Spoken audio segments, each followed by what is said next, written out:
আসসালামু আলাইকুম গাইস, দেখতে থাকেন।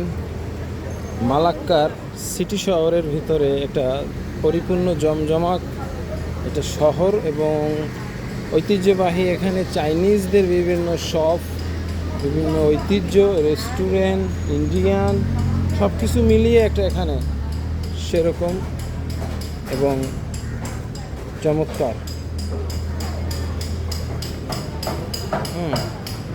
দেখতে পাচ্ছেন সুন্দর কি পরিবেশগুলা, দোকানপাটগুলো কি চমৎকার। সবই চাইনিজ রেস্টুরেন্ট। হয়তো বা কোনোটায় আছে হালাল খাবার, কোনোটায় আছে নন হালাল, হালাল নেই। এই যে মালয়েশিয়ার ভিতরে যে বিভিন্ন পর্যটনরা আসে, মালাক্কা বলেন, গ্যান্তিং হাইল্যান্ড, তারপরে লংকাবি, ক্যামেরুন হাইল্যান্ড, প্রত্যেকটা শহরে কিন্তু একটা ঐতিহ্য থাকে এবং ঐতিহ্যবাহী দৃশ্য থাকে। দেখতে পাচ্ছেন সবই চাইনিজ চকলেটের দোকান।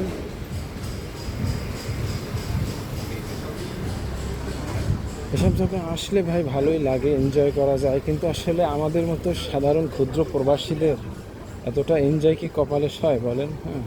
দেখতে পাচ্ছেন কত সুন্দর কি পোশাক আদি পরছে। দেখতে চমৎকার লাগতেছে না? তার গেট আপ, তার বডি ফিগার সব কিছু মিলিয়ে কিন্তু একটা অসাধারণ, নাকি ভাই? যাই হোক, কথাটা কিছু মনে করবেন না, আমি আমার মতো কথাটা বললাম।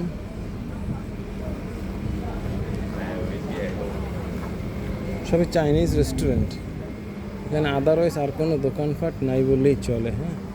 অনেক দূর হেঁটে আসছি, আর বেশি দূর যাব না। এখান থেকে এটারে বিদায় নেব, কারণ রৌদ্রের তাপটা নাই, তারপরও গরম লাগতেছে। রৌদ্রের তাপ নাই, তারপরও গরম লাগতেছে। কাউফল খাচ্ছে, আমাকে তো সেটা কাউফল বলে। আবার কাউফল না তো, ওটাকে মানে গাবের মতোই দেখতে। এই তরমুজের দোকান, কাছের জিনিসপাতি।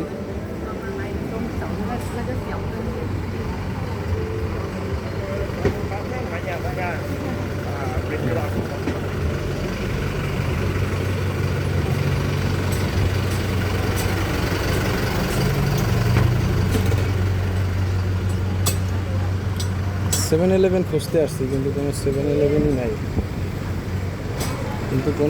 ইলেভেনই নাই।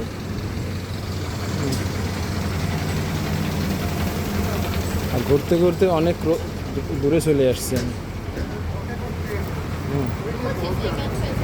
রাস্তার পাশে দুই সাইডে দোকান, এত সুন্দর পরিবেশের দোকান।